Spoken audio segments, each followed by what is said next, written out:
बाला साहेब मरते दम तक कट्टर हिंदुत्व की बात करते रहे और उद्धव ठाकरे ने सत्ता के लिए ऐसा रंग बदला बाद में मुख्यमंत्री बनने के लिए पूरे बाला साहेब ठाकरे की विचारधारा को तिलांजलि दे दी। जो उद्धव ठाकरे का घर मातोश्री बाला साहेब ठाकरे के कारण भगवा के लिए जाना चाहता था, वहां पर आज मुस्लिम कम्युनिटी की बैठक हो रही है। हिंदू का आदमी जाने से वहां डरता है, मुसलमान लोगों को ढूंढ के लाया जा रहा है। तो ये आज उद्धव ठाकरे का जो 360 डिग्री परिवर्तन हुआ है, ये महाराष्ट्र की जनता देखेगी, वो विधानसभा चुनाव में भी देखेगी। कट्टर हिंदुत्व से कैसे कट्टर मुस्लिम बने उद्धव ठाकरे, बीएमसी के चुनाव में इस बात को देखेगी। पर देखिए, जो भी उनकी नई ब्रांड की राजनीति है, भले से ही आप कहें कि ये बाला साहेब की राजनीति नहीं है, उससे उनको फायदा तो जरूर हो रहा है। और अगर कठोर हिंदुत्व की राजनीति, इसको किशोर तिवारी बता रहे हैं, शायद उसी का नतीजा है कि बीजेपी लोकसभा में 23 सीटों से कितना है, 9 सीटों पे आ गई। तो उससे कुछ तो लोगों ने अपना यहाँ पर फैसला दिया है। पर क्योंकि दूल्हे की बात हुई है, वरुण पुरोहित जी बहुत वक्त से इंतजार कर रहे हैं, बहुत बहुत धन्यवाद कि आप इतने पेशेंटली वेट कर रहे हैं। वरुण पुरोहित जी, क्योंकि दूल्हे सीट की बात हुई थी कुछ ही वक्त पहले, मेरे ख्याल से अगस्त के महीने में एक बहुत ऑडियो वायरल हुआ था, जो वहां कांग्रेस की जो सांसद हैं जो जीती थी, उनको एक फोन कॉल, शोभा बचाव, उनको एक फोन कॉल का ऑडियो बहुत वायरल हुआ था। वो मैं पहले आपको सुनाना चाहती हूं, और फिर क्यों बार बार इस वोट जिहाद का जिन बाहर निकल करके आता है, वो एक बार ऑडियो सुन लेते हैं। हेलो, हाँ बता भाई बात। अस्सलाम वालेकुम। हाँ सलाम वालेकुम। हाँ ताई, मैं मालेगांव से मंसूर कारपोरेटर का भाई बोल रहा हूँ। हाँ नमस्ते। मेरी अम्मी का इंतकाल हो गया, गुजर गई है। हेलो। हाँ, मेरी अम्मी गुजर गई है। क्या हुआ? तुम मेरी माँ है। बोलिए बोलिए। हाँ ताई, मैं ये बोल रहा था कि हमने तुम्हारे लिए इतनी कोशिश करके तुमको 6 हल्के में से 5 हल्के में तुम हार गए थे। मालेगांव में हम लोग बहुत मेहनत, बहुत दुआ किए तुम्हारे वास्ते, रोजा रख के जो करना था करे, और तुमको जिता के लाए। बराबर है ना ताई? वो है ना 1 करोड़ के ऊपर का माल है जानवर काटन मार्केट में। वो गेम कर दिए। आई, मैं ताई नहीं बोलूंगा, आई बोलूंगा तुमको। तो गेम कर दिए वो लोग, सब पैसा ले लिए और निकालने के टाइम वो मिलिट्री बैठा दिए वहाँ।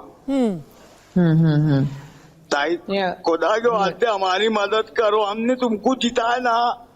बस देखिए वरुण जी, इसीलिए बार बार ये वोट जिहाद की बात की जा रही है कि पहले जिताया और उसके 2 महीने बाद, ये जून 19 का ऑडियो है, कह रहे हैं कि देखो हमने तुम्हें जिताया, अब हमारा काम करवाओ, हमारे जानवर वहां फंसे हुए हैं 1 करोड़ के, उनको छुड़वाओ।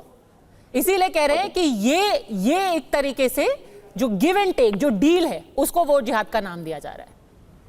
पद्मजा जी, शाब्दिक आचरण की बात हुई, मोदी काल जो है अरे गलत बात है, मैं जवाब दूं? अरे भाई, कांग्रेस से भी एक सवाल पूछ लूं वारिस साहब, आप उनको मैं दूं हर चीज। बोलिए वरुण पुरोहित। मोदी सेंट्रिक होते जाए। बोलिए। मैं कह रहा हूँ मैं एमएलए था, मुझे पता है क्यों लोग। सर मैं आऊंगी आपके पास वरुण पुरोहित। भारत के राजनीतिक इतिहास में मोदी काल को शाब्दिक आचरण की मर्यादाओं के हनन के लिए याद किया जाएगा। एक बहुत बड़े पत्रकार है, सबको पता है, उन्होंने एक आर्टिकल लिखा था कि हिंदुस्तान में लोकतंत्र की जगह मूर्खतंत्र चल रहा है।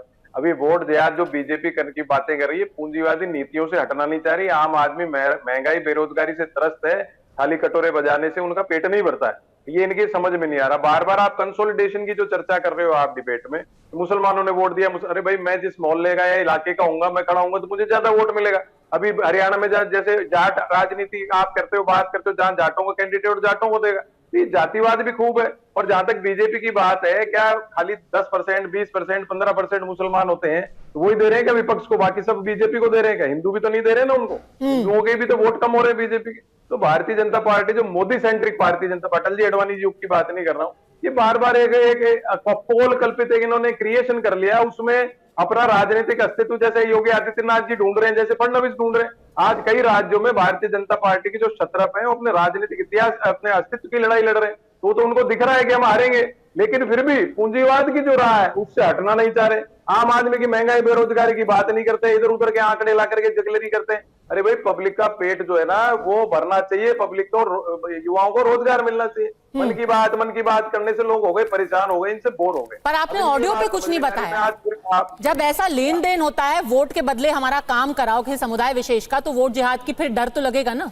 पद्मजा जी, जो भी वोट आप तो जानते हो, इतने बड़े वरिष्ठ पत्रकार हो, इनकी सब चर्चा में आपको नवरात्र की स्थापना की शुभकामनाएं देना भूल गए। आपको बहुत बहुत शुभकामनाएं। आप जो है जनता की आवाज हमेशा उठाते रहो, आपको मां शक्ति देती रहे आम जनता की आवाज उठाने के लिए। वोट के अंदर एक ठेकेदारी भी होती है, जगह जगह के शतरफ होते हैं, छोटे छोटे ब्लॉक के, उनके हिसाब से वोट पड़ते हैं। भारतीय जनता पार्टी भी यही करती है, सारे नेता यही करते हैं, सत्यता है। तो अगर आपको आप खड़े होते हो और 500 वोट दिलाता हूं तो मैं आऊंगा कोई काम कराने, कैसे नहीं करना पड़ेगा। ये तो एक पॉलिटिकल प्रोसेस है।